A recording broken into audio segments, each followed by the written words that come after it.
So we're starting now. Mm-hmm. Sure.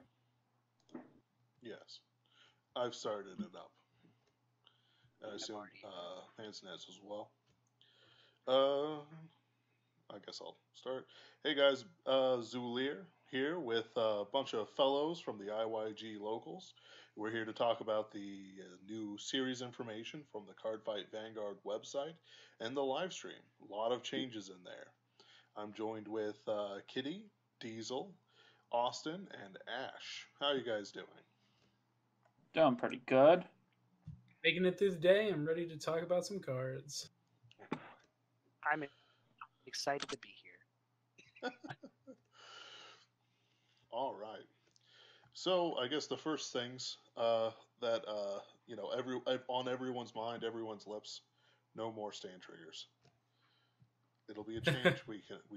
Yeah, I you know those scenes where you're like standing out into the field and it's all grayscale, looking out into the lake while sad indie music plays. That's me every day. How about the rest of you guys? So, all right. Should we give people a little bit of background of what's going on, or are we expecting them to know what's happening at this point? Oh, whatever you think best. Okay. So just in case you guys are not checking the internet all the time, Bushy Road just announced that they're going to change the format and make things basically a reboot of the game. And it usually happens around this time in a card game's life cycle. It happened for Pokemon when they were switching from Upper Deck to Nintendo. And it's just... Wizard. So, switching from Wizard to... Wizard to Nintendo. Yeah, that's right. You got it. Upper Deck was Konami. Upper Deck was Konami, yeah. And, you know, it's very natural for things, but they're making a lot of changes to base numbers. It doesn't look like gameplay is changing all that much, but there will be a new mechanic, and then they're opening up the 3 formats. So starting with no stand triggers. Me personally, I was never really a stand trigger guy. Like, I guess I used them when I was doing Novas because, you know, Novas, but I was always kind of a crit and forget it kind of guy.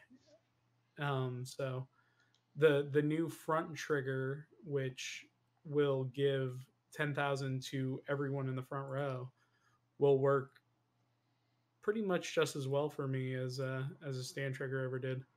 And I think it'll make clans that are supposed to stand a little more like unique.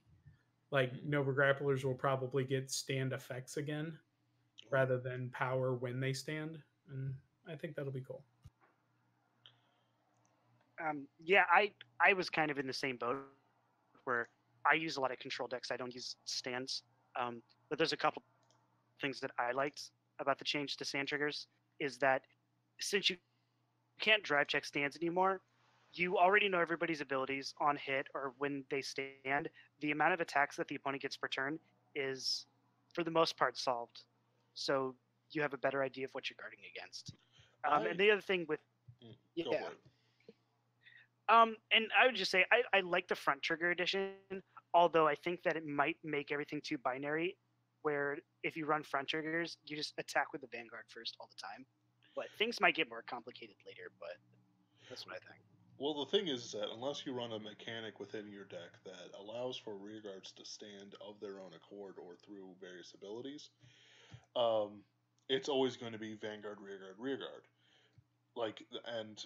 You know, assuming, of course, you're not facing Nova Grapplers or anything else like that. And, you know, to me, that's a little less interesting because the randomness of the game is actually what I come back for.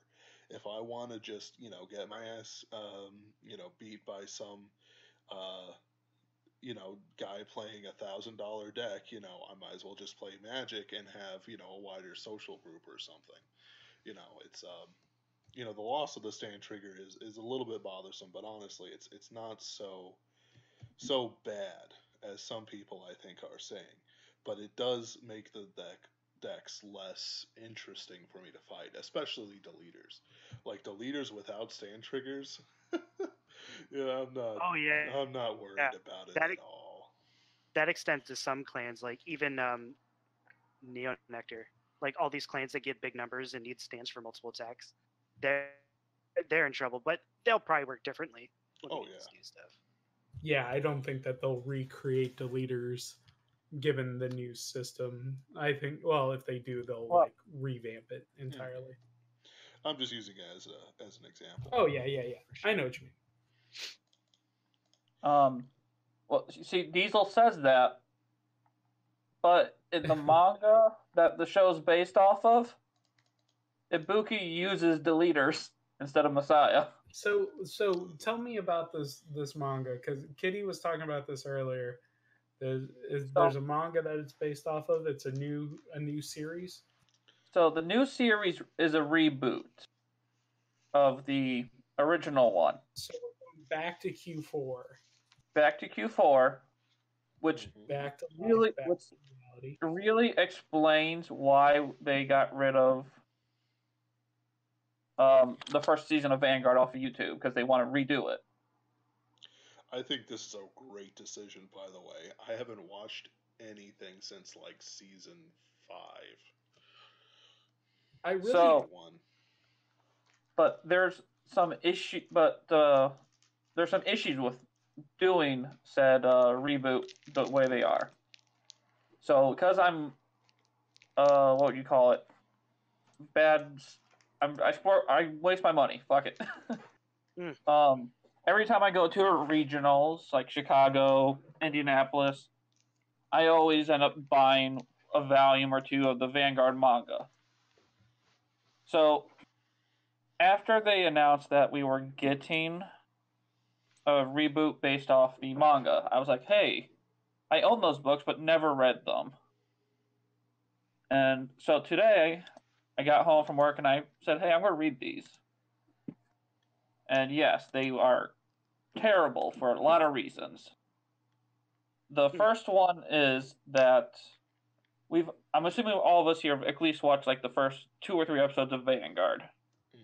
I've watched the majority of the anime. So we can all kind of recall that scene where he's like, imagine it, you're on the planet Cray. They do it entirely different in the manga, and it's terrible. On top of that, the first thing you're going to notice is that because I didn't start Vanguard till later, like I want to say early Limit Break. In the first 2 trial decks, you had, a 9K grade 3 and a 10K grade 3. And the Royal and Overlord was the only 11K Vanguard. But in the manga, Overlord's a 10K. Right, and in the anime, heals have 6K and, like, power and all the other things like that. Like, they didn't know what they were doing in the first season. Yeah, no, they did not whatsoever. But here's the problem with that. Is if it's very based off the manga, it's gonna be garbage. Because of a lot of plot points that don't translate well. Yeah, it seems like it'll be a loose adaptation too, because there's a couple things that makes me think this. One is having Leon in like the early episodes of this anime, which he has nothing to do with the early Cardfight manga. And then the fact that they have to support all the clans in booster packs, and they tend to use the show to promote what's coming out. So it's like, okay, so in October when the Gear Chronicle support comes out, where is that going to show up in the anime? So it's going to be a little different, but weird things like the Foo Fighters, like AL4, they're like a gang, and of course the only link jokers being deleters. It's going to be kind of weird. I think it'll turn out all right because all they need is a good tournament arc and we'll be golden. That's what we need to hold out for, guys. Great animation though. But you see what I think they should really do, and I'm sure they already have their plan, is don't restrict the release of clan support to the show. So, as I've said before, I don't know if ever on one of the videos, the issue with card games that have an anime or a show with it is that the main character and the main bad guy get the most support in that season. Like season 1, Overlord, Blasters, Shadow Blasters, Gear Chronicle, and whatever the other dude's playing. But they tried I think so hard to make Neo Necro work. If they don't do that, if they don't do that now, I think that would be helpful to the players. Because I'm sorry, I just have to say this right here. They made so many rearguard focused decks, and then they put so much effort into supporting the most oppressive control deck in their roster. It just I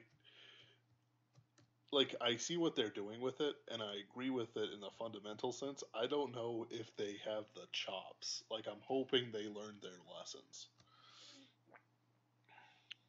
Well, and I'm thinking maybe this is I think this might be what we would call a trial run. Kind of like what they did last year with the 2-day Vanguard thing and how they changed up their format for just that year. I think what they're gonna do is probably get the stuff they've already announced out, and if it doesn't go off, they'll just say, "Hey, that was a great elongated April Fool's joke." Mm-hmm. That was what a lot of people were saying on the YouTube live stream chat. They're like, "Hey, look, it's April 1st." Yeah, no, I just wait for other people to post. I don't watch the stream because it shows up at midnight to the time I work. Mm-hmm, yeah. And we should also mention, also with the addition of that anime, we're also getting a Bermuda Triangle anime. Now you see that's a step in the right direction though. We need a show and or manga based off the units. Yeah. That would be magnificent. However, I don't think we need Bang Dream Vanguard Edition. Hey, it worked for Love Life apparently, but it's interesting because the lore in Vanguard, if you can manage to find it, is pretty interesting in terms of where some of the units came from, like the updated Night Rose or Chaosbreaker Deluge. That would be more interesting to see than what we get here. But I mean, I'll still wait. That's another thing. Where does the new stuff fit into this Vanguard lore? Is this a proper reset button where we restart the lore, or? I heard from somewhere that Gear Chronicle sacrificed themselves to seal away Geese or something. Guys, Yeah, the answer will definitely be in however the GZ series ends. I just want an answer to what happened to Asha and Gavriel when Mega Colony invaded. Because Asha was having trouble against one of my basic grade 2s. It's That sounds about right. She got out. No, Gavriel saved her. Basic grade 2s. Yeah. I'm not even joking. Bulk Wasp. I don't even use them often. But actually, while we're moving on to back to sort of the card game ways, you guys have seen the new imaginary gift icon? Yes. Yeah, I'm still not sure about that. Let's go over it real quick. There's 3 new icons, and it's kind of a triangle. I'm sure Ash will throw up an image of them. There's Excel, which is offense, Force, which is balanced, and Protect, which is defensive. That is to say, offense, defense, control of a kind. Yeah. Let's see. I got it pulled up here. Let's see. Yeah. Excel. Your names are right. Let's see. Excel, get an additional front row rear guard circle. That's can't be boosted. That's so apart. Yeah. That circle gains 10,000 power on your turn. I'm not saying like the idea itself is stupid. I'm saying that ability in a vacuum is stupid. Let's all be like, hey, here's another attacker, and you're playing Nova grapplers, and all the power creep has set in. All right. The one thing that I did notice is there was an early YouTube video of some people using proxies to play the structure decks, and before they managed to get the imaginary gifts out, it really seemed like the shield values, since grade ones have 10,000 shield, we can mention that later. It seems like the shield values were really high for what they were guarding against, so the game really felt like at a standstill until you get these gifts that can either swing the game in your favor or like protect, which just kind of lets you just one card block. It seems like It's pretty interesting. I didn't know like the people there had been enough cards out for us to playtest it yet. they were using the starter decks. Well, it's more correct to say they're start decks, not really the. Yeah. They're using the Star Drive and whatever Dragon deck that's coming out. The learn to play decks, essentially. Yeah, the learning decks. Yeah. The next one is Force. It's choose a Vanguard rearguard circle to place this marker. The unit in this circle gets plus 10k on your turn, and it'll get 20k if there's plus 2 markers. Sorry, 2 markers. I don't know. Like The weird thing about these is how many of these do we get in a game? Do we get as many as possible? Or because apparently the start deck, it only comes with 3 gifts. Wait, So- do you like randomly draw them? No. Well, it seemed like you there's like just a pile, and like say you ride a Vanguard with Force, you take a Force marker like a counter and you place it somewhere. The only exception in terms of the placement is Protect, where if you get a unit with Protect, which I can say, you add this card into your hand and it functions like a perfect guard ability. The unit cannot be hit if you discard a card when playing this card, and this card has to be revealed. So all the other ones stay on the field, and that one specifically goes to your hand. So I think they function like counters. Does that get discarded at the end of battle? Probably. I'm not sure if it goes to the drop zone or if it goes away. There's a lot of question marks with these. I would assume the Protect counter would probably get RFG'd. Yeah. Or I would assume they're probably implement something like Remove from game. they would probably implement a specific zone for the counters, because I'm sure there's going to be somewhere where effect says the number of counters or whatever they call them, imaginary gifts. Yeah. I get you. So now, here's the real thing, though. How do you guys think the 10k the trigger boost? How do you think that's going to affect the game? Well, aren't all triggers getting boosted? So isn't it just kind of a null point? Kind of. Yeah, but it doesn't all look the trigger like, boosts are getting 10,000 power, but some triggers have different shield values. Like draw trigger stays at 5k. But then crits are up to 15k and heals are up to 20k. Mm-hmm. So, from what I've seen of it, and then I've only been very briefly going over the math on it, but it seems like they're going to try to make it so that the numbers can level out a little better when it comes to guarding, in order to make the game a little more exciting. Because it was getting to the point where it was like either it hits or you perfect guard. And I mean, it had been growing toward that for a long time. Like all the way back in like regular set 8, there was talk of, oh, you either guard it or perfect guard it or it hits. And then, they tried to make some adjustments using the G zone. And I mean, it was smart of them to try and all that, but, it seems to me that their overall numbers quotes now are going to be trying to make it so that it's like, oh, okay, they actually have to pass a check, like it's not just going to hit. Yeah, you're just like I'll throw it on my rear guards and whatever, it'll be fine. Right. And they're also trying to make it so that someone can't just play the defense groups and like completely block every single time, nor can someone play the force group and hit every time, you know. It gives you a bonus, but it doesn't wreck your opponent's face. One example, and this is very speculative, but like Oracle Think Tank is going to be a defensive clan, and they're the clan that specializes on drawing. So if you think about Oracle Think Tank, that goes against a Excel. The cards that they draw through their clan can possibly 1-to-1 whatever the opponent uses for Excel, and they can use Protect. They can use their perfect cards that they get for free. So, but they'll obviously be weaker offensively, so the opponent can deal with it that way.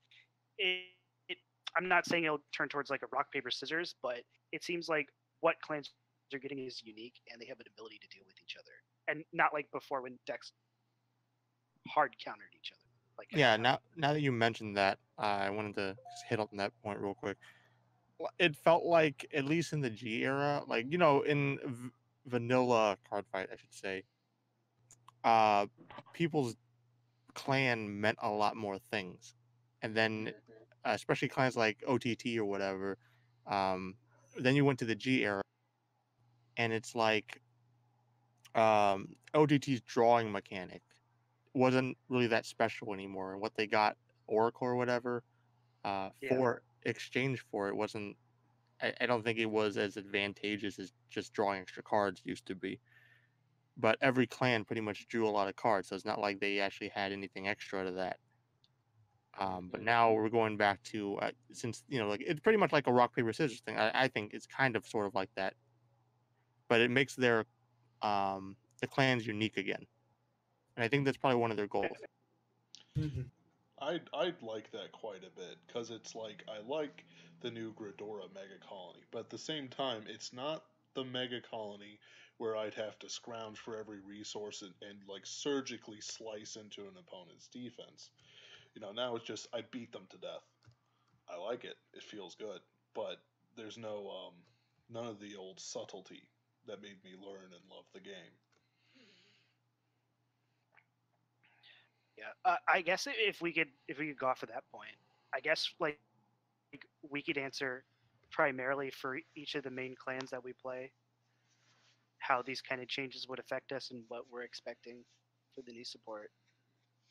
That could always be something interesting to discuss, especially because, like, for myself, since I'm a Link Joker player and obviously there's nothing in the future for it, there's a lot of stuff to speculate. Well, just real quick, just so you guys know on the outside, we have 12 clans confirmed for support in the immediate future, like August or something. And that's I'll mention what I'm sorry, 15. I didn't. No? Yeah. 14. And that's Excel has, the offensive ones have Nova Grapplers, Tachikaze, Aquaforce, Pale Moon, and Murakumo. Force has Royal Paladins, Kagero, Spike Brothers, Dimension Police, which I'm looking forward to as well, Shadow Paladin. And then Protect with OTT, Mega Colony, and Grand Blue, and Dark Irregulars. And then in terms of the releases, in June, we're going to see the OG for Royal Paladin, Kagero, Oracle Think Tank, and Nova Grappler. And then in July, we're getting an extra booster for Spike Brothers, Tachikaze, and Mega Colony. In August, we're getting a trial deck for Aquaforce, and then an extra booster with Aquaforce, Dimension, Police, and Grand Blue. And then in September, we're getting the trial deck for Shadow Paladin, and then the booster pack, which has Shadow Paladin, Dark Regulars, Pale Moon, and Murakumo. Now that you're talking about sets, how do you feel about main sets having 4 clan support? And I mean, extra boosters having 3 is normal, but how do you feel about them only doing 4 clan supports in a set now? Well, I think in order to talk about it, we need to talk about the new information they've given us about some rarities. Oh, yeah. Because they've introduced what looks like 3 to 4 new rarities. Vanguard rare, or a special Vanguard rare, which features a main unit featuring a main unit, which is in every box according to them. That will come with a hot stamp. I'm assuming it's going to be kind of like the trial deck hot stamps that are, probably like a ride chant of their Vanguard or whatever. I think it's closer to like the buddy fight. Like every box is a buddy rare or some shit in it now. Oh, I mean, if they do the buddy fight rarity designs, right, that'd be amazing. Then I guess they have an extremely rare image ride rare, and too many R's. Image ride rare, which is randomly inserted. I guess for Q4 it'll be an illustration by the guy who does the manga on Blaster Blade, and then they're bringing back secret rares for markers. I don't know how that's gonna work out. So I guess markers will be in sets as well. Probably like Ash, what were they called? In Luck and Logic, where you could get like the character on the gates. I just said it myself. The character arts themselves will be on the markers. That's what I'm thinking. They haven't announced it. That could be interesting. And then I guess they're gonna have a thing called Origin Rare. Oh, actually, that's kind of cool. So, as we can probably assume, the new Overlord will just be called Dragonic Overlord, not like new name or anything. Right.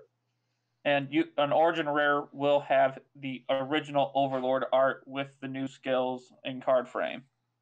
I see. Do we have new skills? Do we know anything about any of these cards yet? The only thing that we know, we know at least from the trailer that Dragonic Overlord gives the gift. I'm pretty sure it was Force, right? I think there was Austin, wasn't there a Freedom Duo link or something with images of some of the newer cards? There were the start deck cards. Yeah, start deck, and we have a picture of Alfred Early. Toss that into. Right. Yeah, Alfred Early. Toss that into the CFE only chat channel, so people can take a look if you have the link. Here, I got the link. I have the link right here for the starter deck. It's in Japanese, but you'll be able to see some of the skills and numbers. Yeah, just post that in. I haven't been able to see any of the skills yet, personally. I know some of them are like the Royal Paladin starter, for example, is just if you write on top of it, you get a draw card. And there's some where if you boost, it gains 5,000. Just very, very simple skills. Okay. But I haven't found a place where they're all translated. I mean, we can expect that the powers, I know that Brave, is kind of the red-headed stepchild of G-era Vanguard, but I can expect that, we should see, less power, but more consistency from Royal Paladins, I think, as it's going on, from what it sounds like. Yeah, well, especially, the new Alfred Early, it allows you to counterblast 1 when it's placed on Vanguard and call Blaster Blade from your deck, and it gets 10,000 power. So it's at the very least, if that's a sign of what Royal Paladin's going to get. Card, right? I believe so.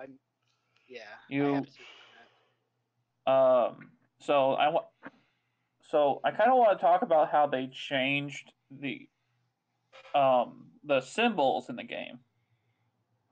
So as I'm sure we've all been in Vanguard long enough to know that it used to, for instance, the counter charge mechanic used to just literally say, take a card from your damage zone and turn it face up. Yeah. But that was too long, and they reduced it down to this little image that, we just kind of agreed that meant this. Yeah, they do that. But it seems now the counterblast. I'm looking at Alfred Early, and it's a lot longer than whatever the symbol looks like for counterblast. Could be temporary. And I don't quite get it. I do not quite get the point of doing that. what they usually do is that when you introduce an evergreen term, they often use reminder text at first. And then once they've introduced the card as a thing, then they continue. They're expecting a lot more new players from this new iteration, and so that's why they're putting it in again. Now it's possible. I didn't think about that. This is why we have Diesel here. Oh yeah. Now hopefully a lot of new players see this because old players are just going to be like really tired of it. I don't know. I'm full on going to be honest with you guys. I am really excited to see what Shadow Paladin does. I'm really hoping we get back to like Phantom Blaster Shadow Paladins. Oh yeah. Because after what Revengers, it all was just grab grade ones, kill things, grab grade ones. It was more like grab Belial Owl, but yeah. Well, that's the thing though. I mean, even before Ritual was a thing, it was just grade ones. You know, I just got like there was little to no variation. Yeah. Oh, Loire's quite boring, I think, compared to like the power that you could get from like PBO and PBD back in the day. So that's also what I want to talk about. So unfortunately, I've found a lot of our newer players came in during G era. So they have their quote unquote avatars as as Strider units. Right. And they're not feeling very like included. Okay. They're not feeling very included with the new stuff. So I hope that some of these people are listening right now, because I'm going to give them a little piece of advice from old Diesel, old Grandpa Diesel, who played way back before the G era. Here's the thing. Your avatar does not matter. And this is not me being mean or shitting on anything. Your avatar, it has nothing to do with the business strategies that exist within the Bushy Road business model. And you will find new avatars. You guys will all find new characters to connect with, or maybe an old character to connect with. Or if they remake your avatar, you'll pick them back up. But I know that a lot of people said the same thing when we moved into G era from the old stuff. They were like, well, you know, who's this guy or whatever, you know? And then they brought out Dodax and everybody was happy, you know, like it won't take long to reach that point again. And like my good friend Vap was like, I think I'm gonna quit after G ends. And then he saw Blaster Blades getting support, and he's like, I think I'm gonna stay. That's right. And you know, it's one of those things that I think that every player has a right to play whatever kind of things they want to try to play. But in the end, most players gravitate toward whatever is new, whatever is cool, and whatever is in the current standard. So while I worry about their desire to play for a little while, eventually something will come out that catches their eye again. Yeah. And I wouldn't be surprised if Bushy Road's official policy is that if the people are getting discontented, throw out a new overlord. Like it's for sure. Like it's God. You know, they got this following that they have right now from somewhere. So, you know, they probably won't mess it up that bad. You know, maybe some decks and some strategies you like can't be played anymore. I know I was talking to a guy, you know, we all know him here anyway, who, you know, is basically very dissatisfied that it looks like a lot of the Dark Irregulars offense is just probably not going to be there anymore. No more Enigmatic Assassins, no more 8-stand decks, so on and so forth. And it's like, yeah, but you're probably going to find something. I bet Dimensional Police will get them, especially a return to Dayusha. Mm-hmm. So here's want here's them something I to want bring to back pose Maya. to here's something I want to pose to you guys. The formats. Mm-hmm. How do you all feel about them? Like in particular, like premium, standard. I mean, I'll we go all last. we Could you tell us which each one is, Kitty? so premium. You can use all cards, the new stuff, G era, whatever we call the original era. Then there's standard, where you can only use the stuff after the reboot. And then there's G format. We've all, maybe not Diesel, know that G format is just stuff from the G era. No, I read it. I'm good. Okay. I'm just making sure. I don't want to like exclude you. Yeah, and It's cool. the one thing about that is, so the G format is only going to be officially supported by Bushiroad in terms of tournaments up to October 2018, and then we will have premium, standard, and standard officially supported by Bushiroad. Mm-hmm. So I guess here's my question. With premium, specifically right now, just talk about Overlord and Blaster support. Do you guys even worry about the potential toxic decks that will come out of just the fact that in the first month alone, only 4 clans have triggers that get 10k boost? The front trigger will not be as OP as you might be thinking. I'm not even I'm just talking about the fact that, you know, like for instance, Ben, you'll be playing Gradora. All your triggers only give 5k, but Overlord player can throw in those plus 10k triggers and say, "Hey, we're playing premium. I can do that." Yeah. A lot of decks will definitely be behind until they get their first set of support. The only thing that I worry about is mixing new stuff with old stuff, only because I feel like there's going to be some unintended interaction that might be too strong. There is. And then we're going to run into you're going to mention that one Alfred card. Mm-hmm. Yeah, there was a card that lets you ride a grade 3 Alfred from your deck. So theoretically, you could pop the new Alfred, get a free Bastard Blade, draw a card, and then get a new gift. It's things like that where I feel like, oh, those will get bought out, and that's why we should be playing standard anyway. But So Well, yeah, I mean, no. There's Dan Valo. No, no, wait, that's not Dan Valo. I know who you're talking about, and I actually run him with Alfred early for memes. But no, I was actually thinking of a more advanced one. If we're playing premium, I use him, pull him out. All of a sudden, I have a front row of 19k, or actually, let's say we're using the new Blaster Blade, a 20k plus Blaster Blade, a Alfred early, a what's his name. Then we have Stride, because we're premium, remember. We stride into the Alfred Stride, give Twin Drive to Blaster Blade. So that's a 23k at least Blaster Blade with Twin Drive.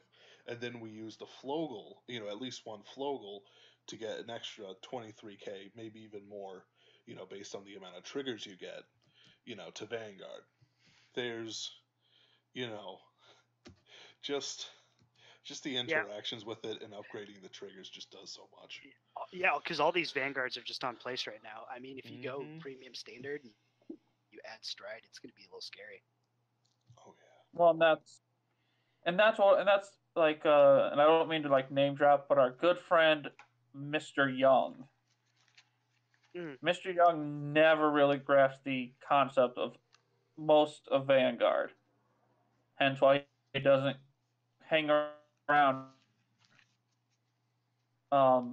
That's why I'm more or less worried about, say new players want to come in, but our locals are playing premium standard, and they come in like, oh yeah, I'm playing the new Blaster Blade deck. It's really fun. I like it.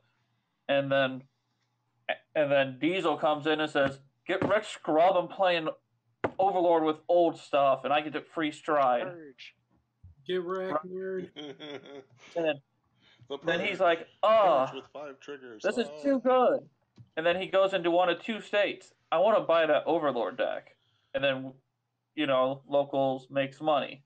Well, singles makes money. Or the kid gets so hurt, and he's like, I don't want to play this game anymore. Like, Yeah, our good friend, reasons Mr. like Young. that is probably why premium standard won't last as long as people might guess or want. Well, that's the thing, though. I don't know if he's the CEO or just a high guy, a high-ranking guy. Oh, that was the ex-CEO. That was the tweet. Yeah, he said that as long as Yeah. Vanguard's a thing, they will support premium standard.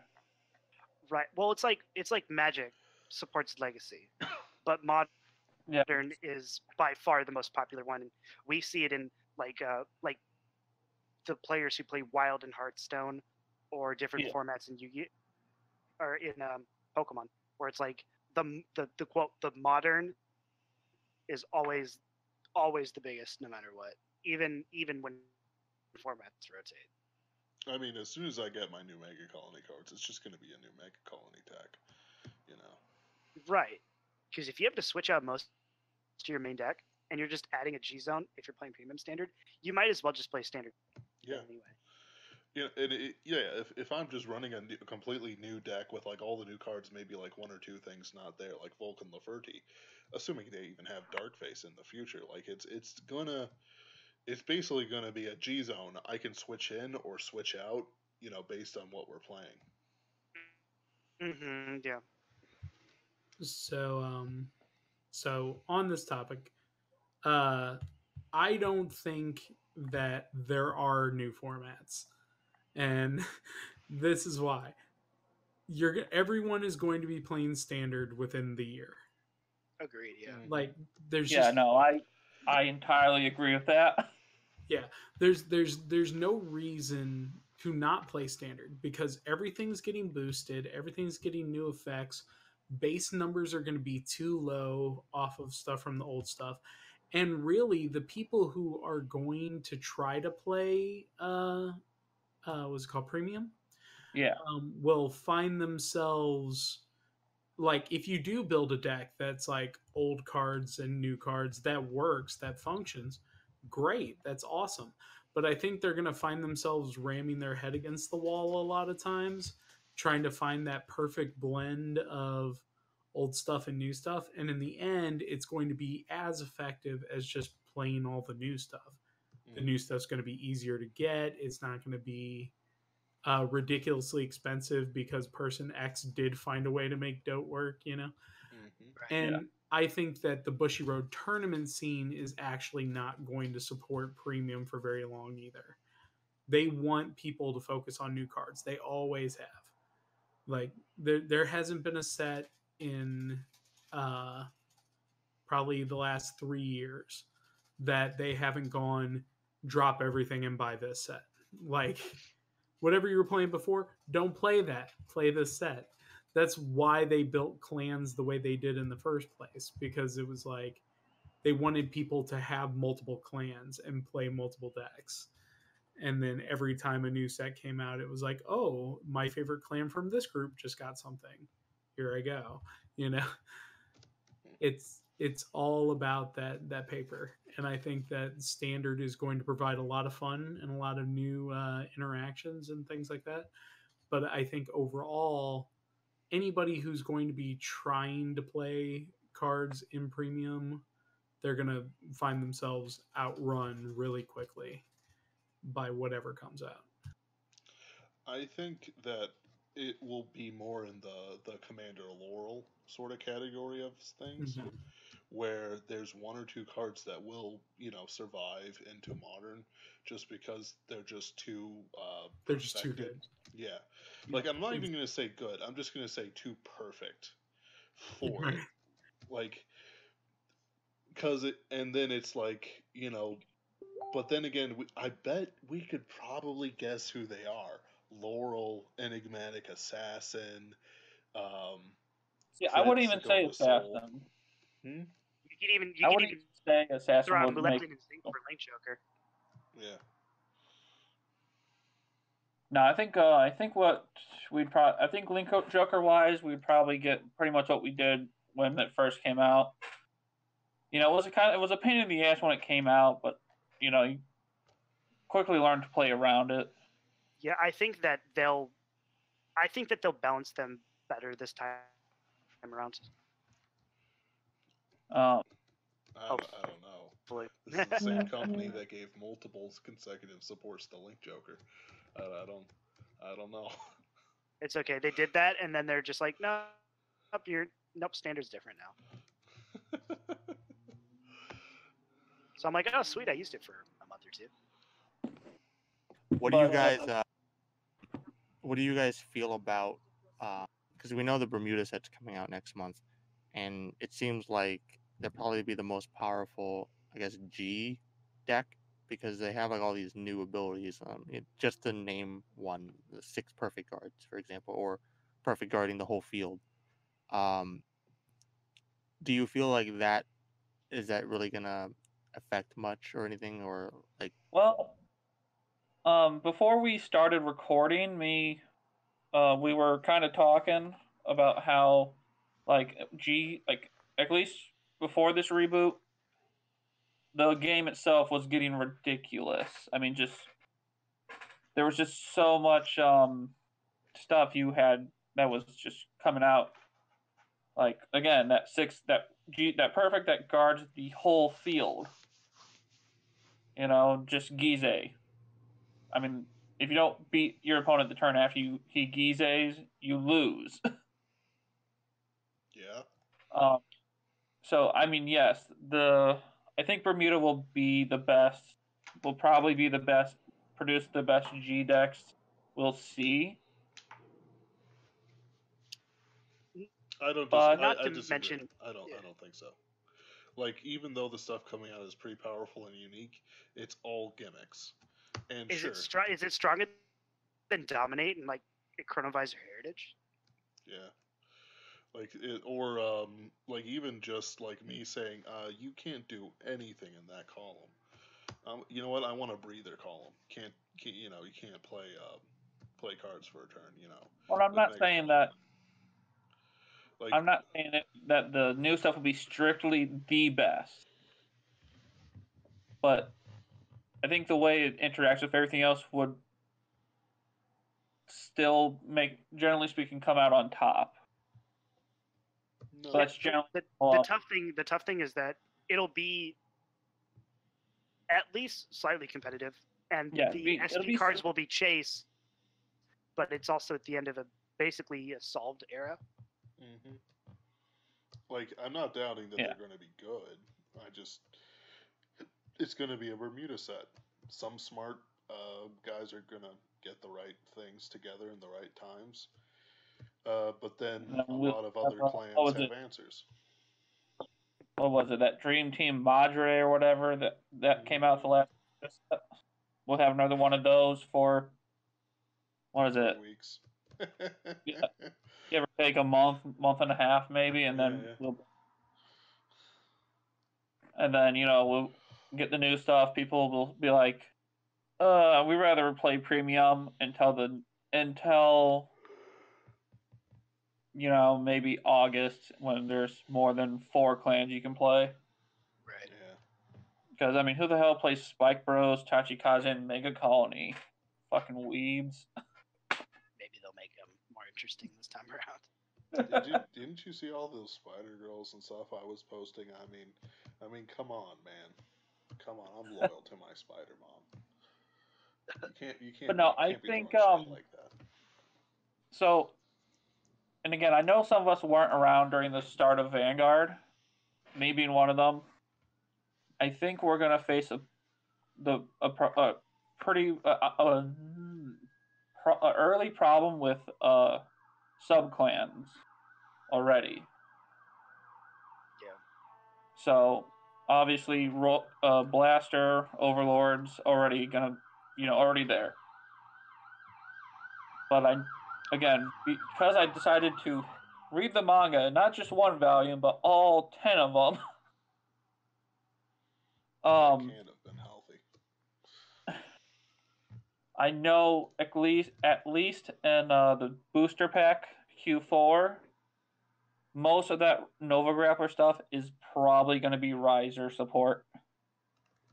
Oh boy. Actually, I love risers. I'm fine with this.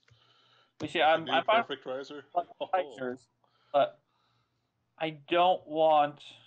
I mean, personally, I don't want this new reboot to start off with sub clans left and right already. Yeah, actually, that goes into a question that was asked a while ago in terms of having 4 clans in one booster pack, and I feel like that's kind of like the temporary thing because we have to release a full deck for every clan so that they can be playable in standard.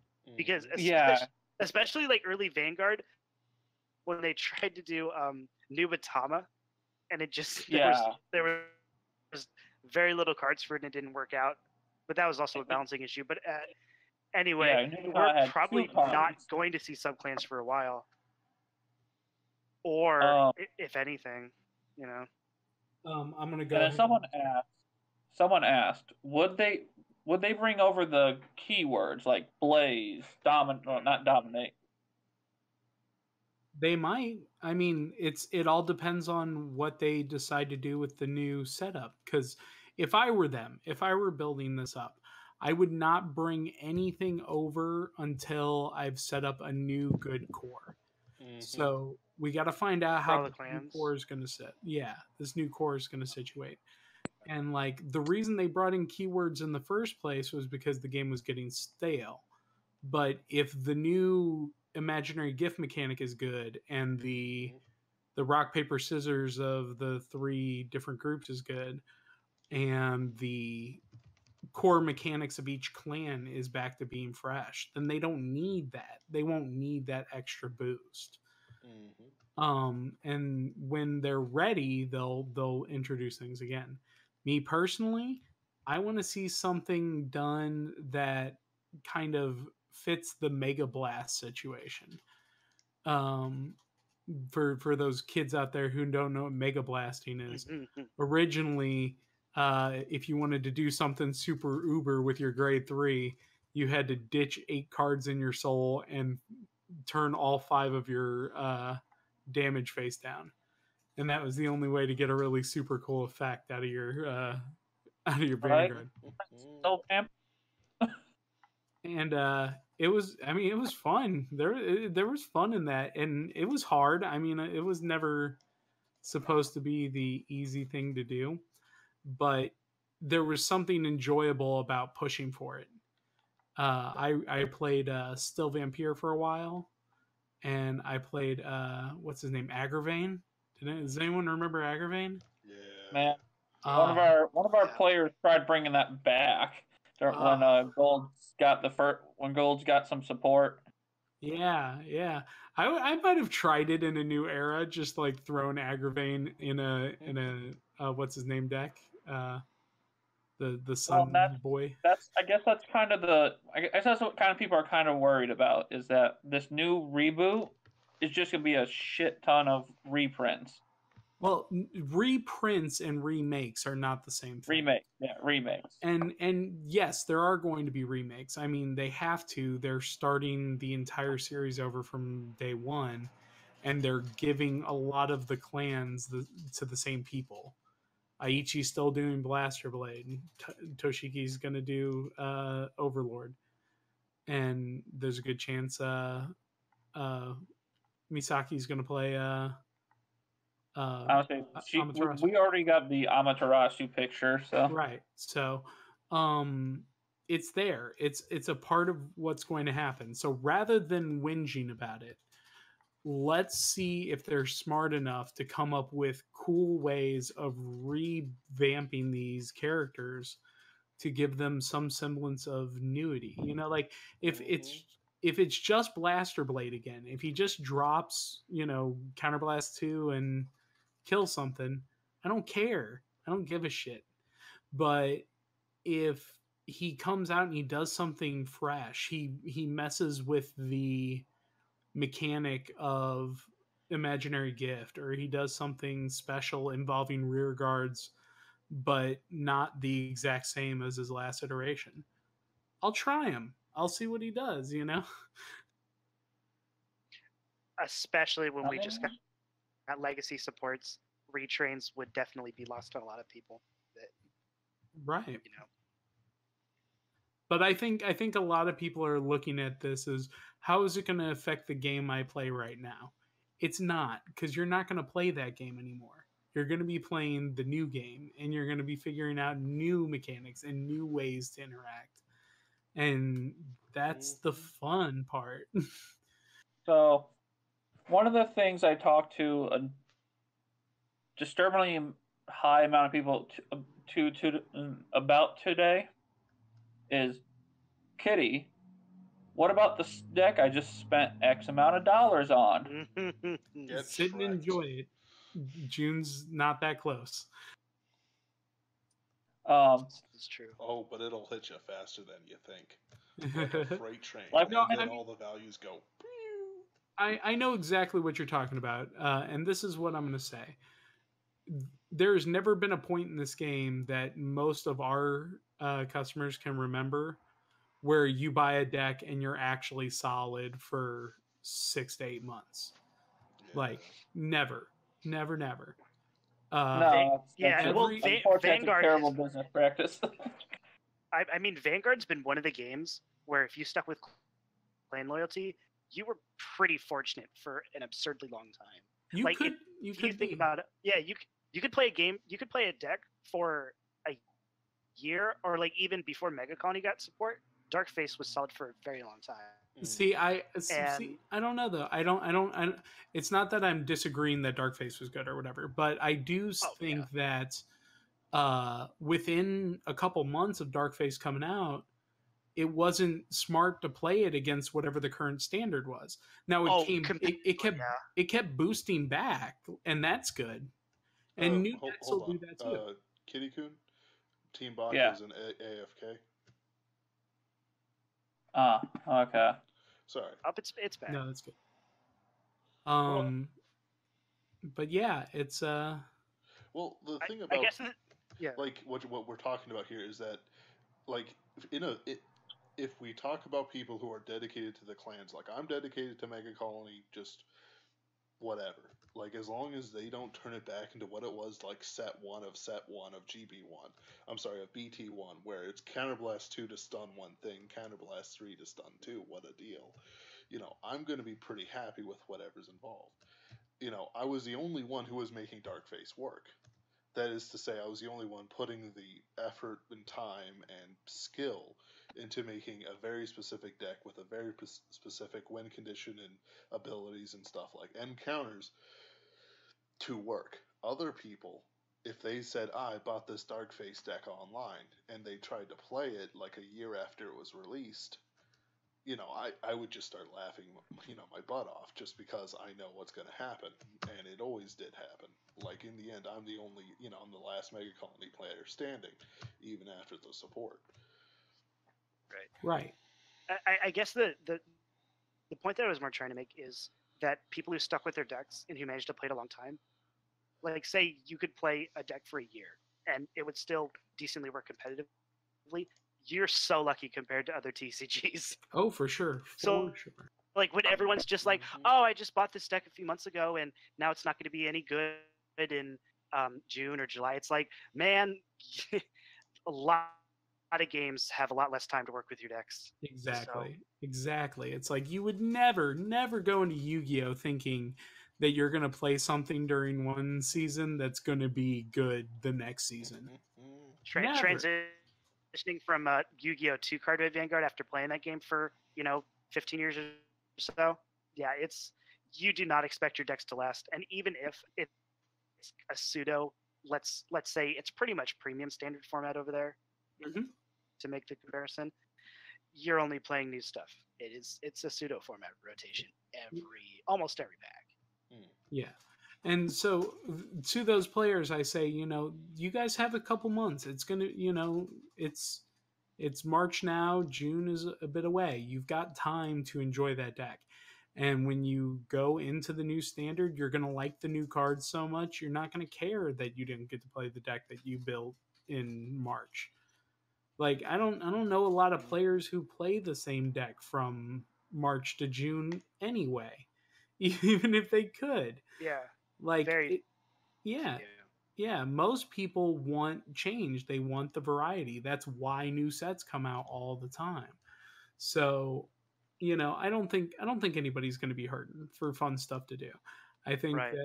that the people who are complaining now are going to be the people who laud praises on Bushy Road after a few months of the new stuff is out, and they're like, this new format's really fun and cool and I like it, you know. Well, it's that old thing. Like the mob is always a fickle thing. You're best just letting them run themselves out. Maybe they lynch some people or whatever, but they're not gonna really attack you. They can't. You're their drug dealer. Where else are they gonna get their drugs? Yeah. At the end of the day, it's a hobby. You're like, even like, say this wasn't a format rotation, people are still gonna buy the new stuff that's coming out. Like, right. Like it's And like Diesel was saying, it's new. Not even as the drug dealer, as the store owner, but as a player myself, I never put myself in a position where I was like, oh no, I have to play Blaukluger well after Blaukluger was relevant, you know? I just want to say something real quick. I am so thankful Blaukluger never came back after the Stargate support. Keep going. Right? I don't think I've played against it once. So my feelings on it is just like when something stops working, you stop using it. Like as a professional gamer, you have to do that. You have to be willing to let go. And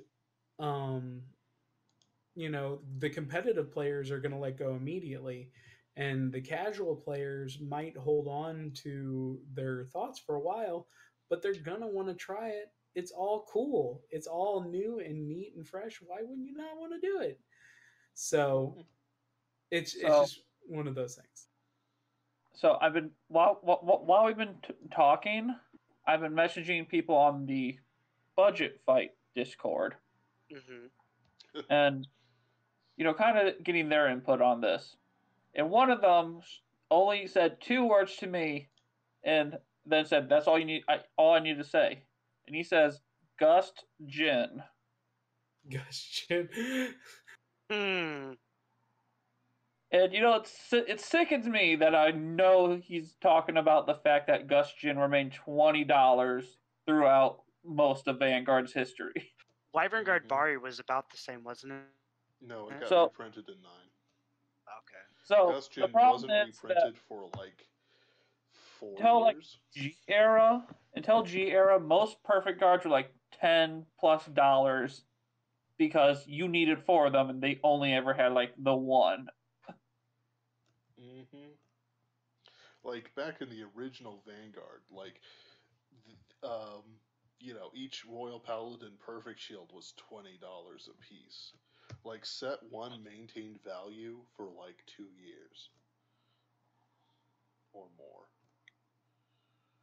And this guy's worried that he's going to pay $20 for perfect guards because he can't use old ones. I mean, don't get me wrong. The average price of decks will probably not change that much, even if we don't have a G zone. So right, but they're the budget fighters. We're hoping that it does, though. Really, as a group, we should, because one of the issues that we had with the G zone was it completely changed the marketing format of the way that we bought the game. Instead of buying the game prized mostly of your deck, you bought the game. Your deck was pretty cheap, and then your G zone was outrageous. Like picking up the pieces of your G zone was a weeks at a time endeavor for a lot of players, which it should not be. Yu-Gi-Oh is also the same too. Oh, absolutely, absolutely. Extra deck was the same problem, right? extra deck was the same problem. But the way that I see it, what you want is you want the cards in your deck to be worth something. And they don't have to be worth a ton to be valuable. And so you'll see times where players will buy up cards and it'll raise the price artificially. But if cards stay about $15 in my mind is a really good sweet spot for a triple rare or higher that you need to have in your deck. You know, because even the poorest player can usually scrounge up enough money for one. Right. And so they can start playing it pretty immediately. And the players that have more money, they can easily afford 4 and get their decks off the ground and ready to play competitively. So it leads to a lot more situations where the players are building and they're ready to go. Because one of the big problems with G Zone in my mind was like, I need 2 copies at least of any card I want in my G Zone, and it's $80. And it's like, that's so rude to like players who don't have that kind of cash lying around, you know? I mean, that was literally what happened to Mega Colony in the last set. Exactly, it right? only recently jumped down to $50, where all the other GRs are. Yeah. And you know, that's insane to pay $200 for 4 copies of a card that's fairly new, right? It's just like, that's well, no, but that's the broke way to do it. But the woke way to do it is to realize you'll never use more than 3 before hitting GB8. right. So I had a talk with some guy today because he said that one of the most retarded things I've heard in Vanguard since G era. He said, damn, I need to go buy a total of 6 overwhelms, which is that expensive ass Mega Colony GR. Right. And I said, why? He said, well, because I don't want to have to switch them between my decks. And I said, shut the fuck up. It's a card that you switch between decks. It's a G Zone. It's an extra deck. What? You mean switching between G standard and premium standard? No, What? he was talking about buying 6 overwhelms at its going price like $60 instead of running 3 and putting card and moving it from one deck box to the other. He didn't want to do that. What? You know, if I saw the price and I was really interested in Mega Colony, I would probably just save my money and wait for standard. Yeah. That's what I told him.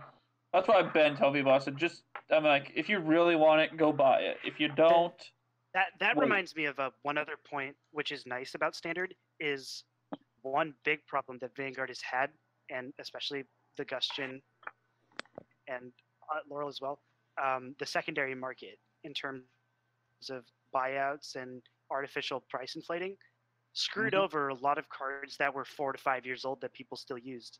Now, at the start of a new format rotation, newer players don't have to deal with that. And older players who are tired of dealing with that don't have to deal with it. I don't know. We're pretty much late enough in G era that the only cards that are surviving are the super useful ones like Laurel. Well, other examples, if you think about Black Mixer Hinial for no-shield Geese, or even if you want to get really specific, Negro Lazy and Night Rose is still artificially inflated to anywhere from $20 to $30 given the day. Really? So there are a lot of, I did say that the price wouldn't really change between eras, but when you take cards like that into account, that you have to buy 4, or like Companion Starvader Photon is another good example before it got reprinted. You will have to pay much less to be competitive in this format, or even if you don't, it's just going to be much easier to get the cards. That's one reason why if I buy into a new clan, I'll definitely be doing standard. Not just because it's newer, but just because if I get overall, it'll be cheaper. Yeah. Stuff, yeah. Sure. Okay. So Kitty, what's your next FAQ question. Do we have another FAQ? Can we mock them for it? So I actually want to hit on the new rule changes they announced as well. Ooh. That was a change to the once per turn term. There was a change to G assist and a change to how you stride. Right. So let's start off with the G assist. Currently, when you G assist, you show your opponent your hand. They can look at all your cards. They'll see that you're missing a grade, and you look at the top 5 cards. If that grade's there, add it to hand, and if you're smart, you write it. And then you drop 2 cards from your hand to a remove from game zone and 2 strides. What they're going to change it to is to only remove the 2 cards from hand. Right, because they're going to phase out the G zone. Yes, because they're phasing out the G zone. Which is, I really enjoy that, is that they're not just going to straight up go back to old Vanguard where like, I'm stuck at 1. This guy's at 3. He's an overlord. He's paid his 3 counterblasts. I'm just kind of screwed now. Yeah, no, see that, and see that's the thing, is that the G assist situation came about because of a necessity within the game. They finally realized after years and years that if you're grade stuck, you just lose. Like, it's just over. And there's nothing you can do about it. And so they're like, okay, well, we'll fix it so that there's something you can do about it, but we want it to cost, so it'll cost cards from the G zone and the other thing. That way it'll hurt you enough to bother. But if you are playing with no G zone, then taking from your hand is punishment enough. Especially since in the new format there won't be all these super superior draw engines for at least a little while. So you hurting your hand by 2 might put you from 5 cards to 3 cards, which is significant in this game no matter when. You know? Yeah. So I do like it too. I think it was a great idea. I think it was very smart on their point to do something for the people, because a lot of people think that they think that every move is a cash grab scheme, and it's not. Like, having a way to assist is a way to mechanically make the game work better, which is exactly the way any game should look at their game. And I think that we'll see a lot of that as time progresses. I think the first couple sets will be very they'll be true to old stuff, but they're going to experiment with new effects and new ways to look at the old mechanics. And then they'll start getting into a thing about 3 or 4 sets in where they decide exactly what every clan is going to do and what kind of things we can expect to see. So the other thing is the new way to stride. I say it's a new way, but it's more of a rule now. So in order to stride, you and your opponent have to be at 3. Good. That's no longer the case. As long as you started the turn at 3, you can stride. So if your opponent's at 1 and you're at 3, they rode into 2 last turn. You can still stride now. Oh, okay. So now you can't ride and stride. You have to be at 3 at the beginning of the turn. You can ride and stride if your opponent is at grade 3. Yeah, if your opponent's at 3, you can ride and stride. But the thing, and this was one of the most clever things I saw, because this kills grade stalling. Mm-hmm. In terms of striding, at least. Not saying it'll be relevant in a year or so, but for now, it's really helpful. And Seabreeze is not going to be Useless? very relevant anymore. Wait, do these rules take place immediately? No. They take place at the start of the new format in June. In June. Mm-hmm. Yeah, they take, as far as I know, they take place June 1st. And now, once again, this is a notion coming up with the idea in mind that they're going to phase out the G zone. So, but it is going to be a good idea because with the power creep being the way it is, or rather, I don't like calling it power creep because that's not an accurate term for what's going on. With the format change being the way it is, it is much more likely that players are going to be able to protect themselves against a stride or whatever's going on because strides aren't super duper powerhouses past the new format numbers. You know, starting at base 13 gives a little wiggle room against somebody's stride. Not a ton, but some. Yeah, I guess. And again, they're not looking at stores as if stores are going to play premium for very long. So this change in format is great. I think it's a wonderful idea because two stand-up series in a row, one of the highest competitive decks and the winning deck of one of them was the grade 1 rush of That was the Aquaforce. first one, yeah. Yeah. First one was grade 1 rush, and the grade 1 rush did good at the next tournament. Like the guy got far. And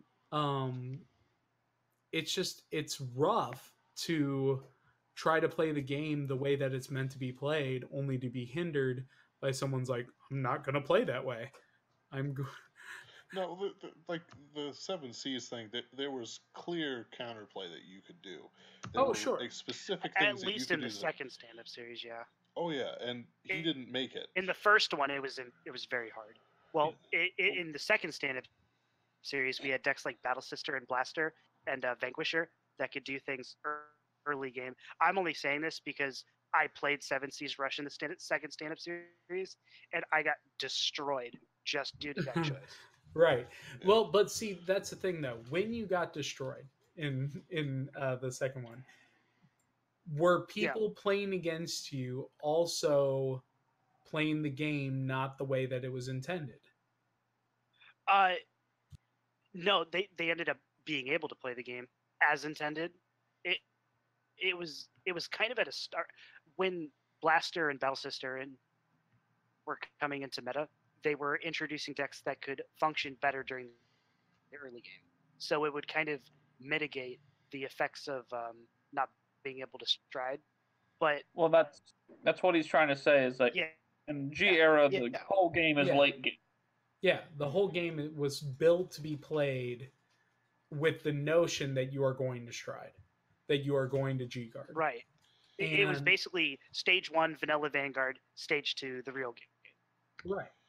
And like several of my decks just like completely changed when that sort of stuff started coming out. I mean, Darkface, which I took to top in quite a few, good-sized tournaments in the area, was basically I deck you out. You will never deck me out sort of situations. So that late game stuff, bringing it back a bit, it's going to refresh the game. So that being said, I do enjoy the fact that you're stacking gifts in the new format. There's kind of a timer, just because things will get out of control with the 10K boost and the extra warriors. And that's the thing, is that the new format is looking for ways to shake things up and also give temporary situations. And Vanguard has always been about temporary situations, each one of your turns is never really supposed to be the same. You've got triggers which add a heap of randomness to what should be a sure thing. G guards were set up to be a limited resource, and striding itself was that kind of mechanic, and then break stride before it was like for this turn, I'm a badass. Here I go. Yeah. And they're not taking that away. They're adding it in a new light with this gift situation. But the wow, I just totally lost my train of thought. So I'm actually gonna move on to the once per turn thing, and this could really change how we actually play play certain situations.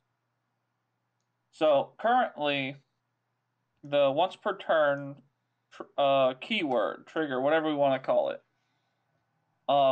means that when this thing triggers, for instance, once per turn, when it attacks the Vanguard, do skill. When it attacks the Vanguard, it triggers. If you don't use it, it's gone for the rest of the turn. You can't do it again. They're changing that now. When it attacks the Vanguard, you can use skill. But if it's going to attack again, you can. If you didn't do it before, you can do it now. Okay, so changing the timing issue is what we're talking about. Yeah, so it's definitely way more intuitive. So now Tidal Assault can attack the Vanguard and then be restood, attack the Vanguard, restand, attack the Vanguard. Is that right? Pretty much, yes. And that's great for Tidal Assault for the couple weeks that he might stay relevant. Right. Yeah, we could get we could get some new Tidal Assault. We'll get something now. For sure. That's what I'm saying. We will get something like that because Novas and Aquas are pretty much one of the starting decks that people will be playing in Standard. Both restanding rear guards. So that once per turn thing's gonna come into play pretty quickly.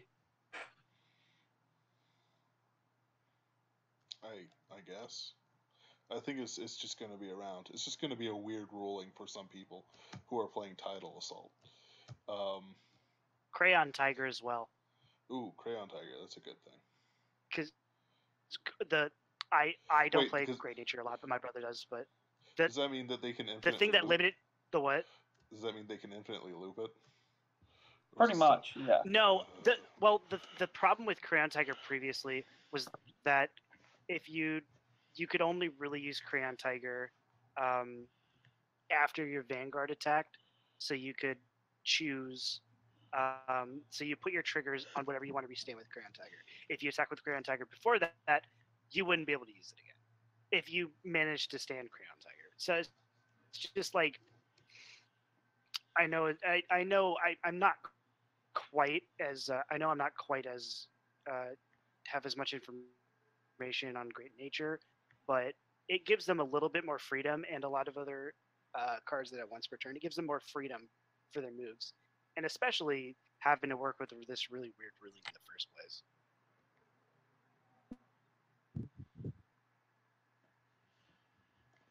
So again, I think that this is a thing dealing with the fact that when we're in the new format, eventually there's just not going to be as many like weird broken things for a while, and it'll give them a chance to sort out the issue. Now, this timing issue with the once per turn thing wasn't always a thing. They added that rule to deal with. I'm trying to remember what it was. I know that it affected Galaxy Blaukluger, but there was some stuff in that era that it just, if you let timers go off whenever they were supposed to go off, the game got broken. Like, it just shattered. So... no, I know what card you're talking about. Yeah. Because I the deck. Yeah, no, it did. It made... I remember Blau's being ridiculous in Limit Break era and not too... Pretty far into Legion era, too. Like, the 2 months we had it. I think the only reason I survived most of that stuff was the fact that I was running a cross ride. Yeah, that's kind of the thing. That's kind of the new thing now, since they're all at cross ride numbers. Diesel's right. They want us to stop playing 11 based Vanguards. Oh yeah, that was the other thing that people are gonna have to learn magic numbers again, but that won't be too bad. That's just a little bit of adjustment of play. Add 2 to everything. Yeah, basically. Well, not even, because those magic numbers, just add 2 to everything, and then, yeah. Yeah. Oh, so it is, yeah. Yeah, just add 2 to everything. It turns out, like, some of the stuff that gives out weird power, like plus 2k per instance of such and such, that's gonna work there. At those 13Ks. Okay. Do we have anything else for questions? Not that I'm seeing. Oh, front triggers I apply on damage checks. That's Do they not really? OP at all. Yeah. Oh my goodness. I mean, the problem is no one's really sure what these front triggers, how they really will change the thing besides. No, it gives out plus 20k to your Vanguard on a damage check. Because even though you give out plus 10k to the front row, there's still a plus 10k floating. Nice. So yeah, there 33 Alfred early? Yes, please. I just considered it to be the same effect as the Amaterasu GB8. Well, I don't know about that because, like, for example, when you look at the English thing, it says like critical trigger, critical +1 and power plus 10,000. But then front trigger just says gives power plus 10,000 to all units in the front row. So I'm fairly sure that it's just 10k to the front row and then that's it. Which, I mean, 10k is still good. Mm-hmm. Still good defensively. This is actually, front trigger is going to be interesting. The one thing I say is if you run front triggers, you pretty much have to attack with your Vanguard first. No, there's no instance where, like, unless you're running a restanding deck, there's no instance where you attack with the rearguard first. Exactly. Ever. Yeah, exactly. Like, that's kind of the problem is that now Death Army with front trigger. Aquaforce and Novas are kind of the only thing that have restanding units. Yeah. I mean, a lot of the other clans have like battle phase calling, but yeah, like. Oh yeah, that'll be interesting to see with what Grand Blue and Gold Paladin get. Tachikaze. Yeah, Tachikaze. I want a Death Rex retrain. Oh, Spike Brothers. How could we forget that? Well, that's what I'm saying. It's like there's I guess arguably, taking out the stand trigger just made your units themselves have to put in that much more work. Yeah. I'm not as excited about that as other parts of this thing. I'm pretty excited.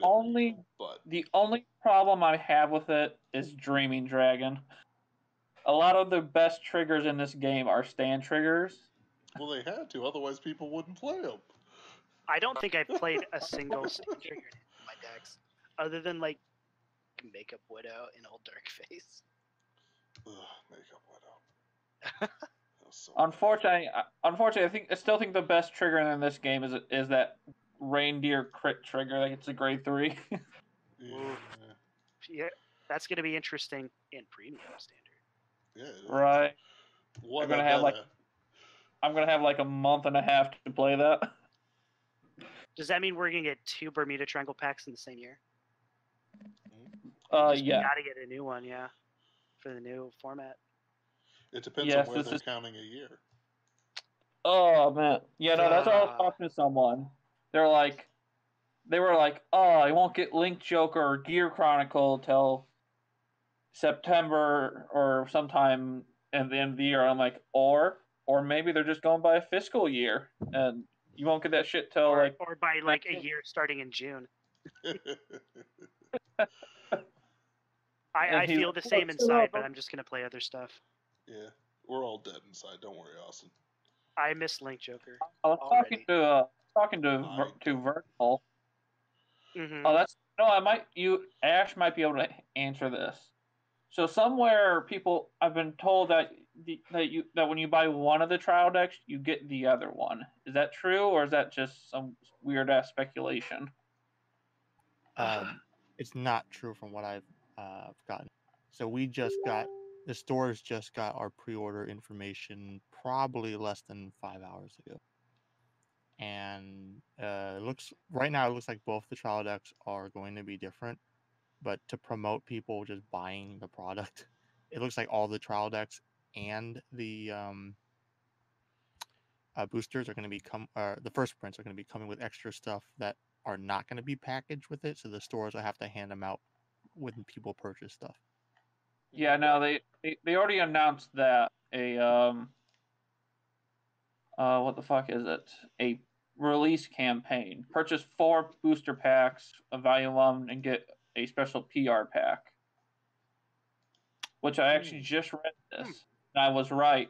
The gift markers can and probably will have characters on them because the PR pack has Aichi, Kai, Misaki, and Kamui on the gift markers. We're going buddy fight on that, I guess. No, we're going luck and logic on that. Ooh, we're gonna be a dead game? No, okay. Yeah. How dare you? We were having a good time, and then you gotta hurt me emotionally. No, man. I mean, I can just see it. Ash having a collection of all the waifus. I mean, he's just straight out buying every Misaki PR gift marker.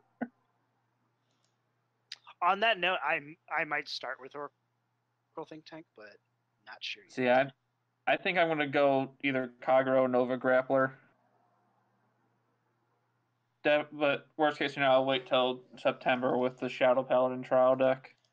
Yeah. Give me my Mega Colony. Like it depends on where we play, how long we do premium.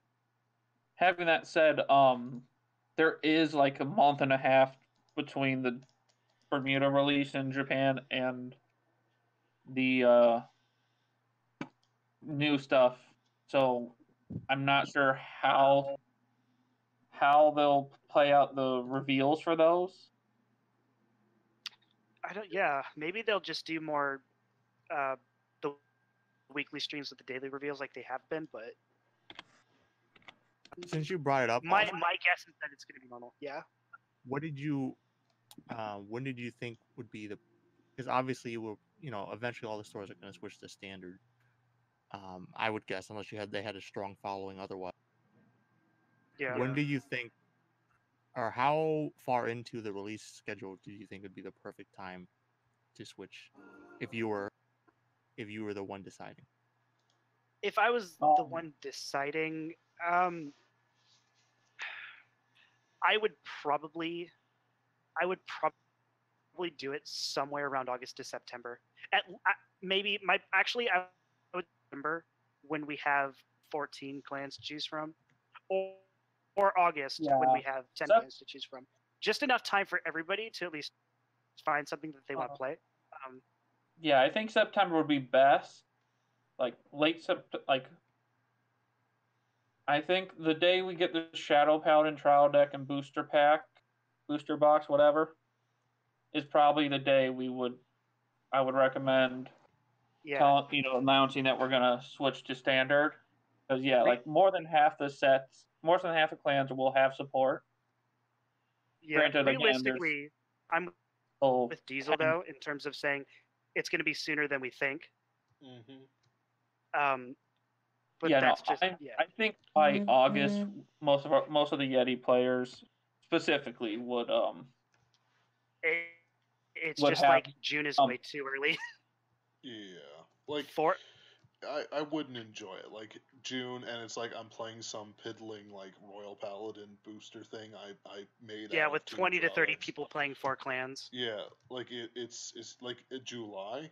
Okay, I could see it. I could see it. 7 clans, each one a different sort of thing, and what's more, not even like the same sort of mechanics of draw or attacking or power. It's like crazy stuff. Like I am looking forward to the July extra booster. Well, last it's just Friday, there just won't be a lot of strategic diversity until then. Mm-hmm. So like last Friday, I don't know if any of you guys remember or even care. Kohaku was in the tournament playing Nightmare Dolls. Oh. She did horribly because every deck she played against, I think one of them was the Mercenary King, Zulier. Zulier, and she played against nothing but control, and she could not keep up. And she was telling me that she would love to go back to early Vanguard where you all played your deck and just hope it, and just kind of play the other guy. Right, but the thing is, like, she's playing a one-turn KO deck. It's Nightmare Dolls. The second she was able to get her one-turn KO off, she killed me. So I didn't let her get the one-turn KO off. Is the point that she was trying to make, like, that she wished that she could just play whatever deck she wanted? Mm-hmm. Pretty much. Huh. Well, That's never really been a thing, but I can see where she's coming from. Well, I think like in the past, it wasn't so one-sided on the top tier. BS. Oh, I Legion agree meta, that the past few months have been pretty crazy, though. The past few months have been pretty crazy, but during Legion meta, it was Shadow Paladins. And Things Saver. No, it wasn't even Shadow Paladins and Thing Saver. Like, it was just Shadow Paladins. Like, Yeti was won for 10 weeks in a row by Shadow Paladins. Like, the tournaments were like 56% or something like that. Shadow Paladin. Like, whatever she's thinking of, and I dig why she's thought that. She had to fight me. She had to fight Link Joker players, and I'm basically playing Mega Colony every week because it's the only thing I can really play that can counter Link Joker without getting stupid. It's something that just doesn't exist. Like, it sounded better back because like things were harder to get and they were clunkier and they were less streamlined. But my memories of it was just me facing an uphill Shadow Paladin fight against Vince, Joe, and Tyler every week after week. Yeah, as long as it remains competitive, people are just going to. A lot of people are going to play what's the best. It's like, and I know I'm kind of being hypocritical because I played Brunhilde week after week after week, and Brunhilde's like not even on the tier list, but still, like it's no, but. Yeah, it feels bad when you're just trying to play something, when you're like, oh, I just want to play and actually get to play the game and have a good time playing whatever.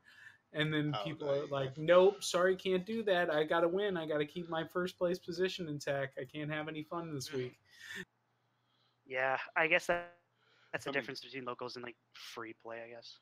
I want to play like the new Regalia set, but then like when I get into tournament, I know I'll have to face like Glindios, then like Chaos Breaker, and then another Chaos Breaker played by but then it's like the first Chaos Breaker player was the one who just got the deck and he doesn't know how to play it. The second one is like Austin who knows how to play the deck. That one I'm guaranteed to lose just because Regalia is so heavily dependent on their rear guards. It's not even funny. You know, it's like I dig it. I dig what everyone says about the Link Joker and the control meta we're in right now. But it's still a healthy meta. But I do like to win. And I don't like feeling powerless. So Mega Colony is able to hit that balance of just what I need for it. Against Link Joker, anyway. Yeah. My band-aid is I'll just play the first good control deck that I find. Well, I guess that's kind of what I'm enjoying about this release schedule we see. It doesn't look like maybe Mega Colony, but I think it'll probably be pretty much what we had initially, where you'd have to like drop a lot of resources just to rest like 2 cards. It was Counterblast 3, keep 2 from resanding back in the day. Because I remembered because my first deck I built was Pacifica. My second one was a makeshift Mega Colony deck, and when I was trying to play, I was like, "Wow, this is garbage," because I was resting their stuff, but they were just calling over it, and I'm like, "Why is this? Why are they doing this?" No, that was part of it. Like, you were supposed to make them call more cards from hand, and then you use cards like Stealth Millipede and Tail Joe to get past their weakened defenses. Yeah, no, I figured that out later, but I was It ended up being Kagura with more steps. I was Yeah. I was That's what it was. It was Kagura more steps. I loved it, but that's what it was. That's true. Oh man. Oh boy. What the fuck is this? Hey, no. Or Kahale, I think- whatever you are. bang. It's Koheleth. He showed up. Yeah. But that's all the time we have for this. I gotta call. I gotta get up in a few hours for work. So Yeah. Oh wow. But I think we touched on this pretty good. Does anyone have anything they want to add? Any impressions? Actually, Kohelis, since you didn't get to talk about it at all, the new format. What do you think? Like Summon in a phrase. Like the new format? Like Talk just about it. the fact that they're restarting that concept Yeah, that.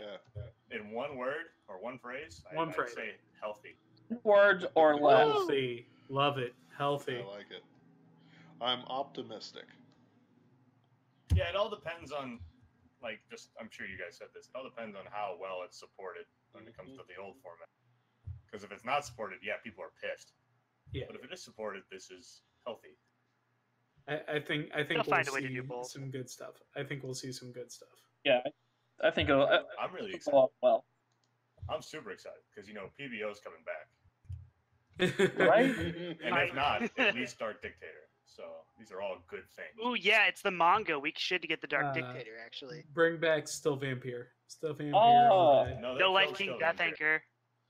Man, that rather got me excited. I want to play. I've never gonna play a good deck with Dark Dictator in it. Like, Hashtag Still Individual Vampire off the forever. deck.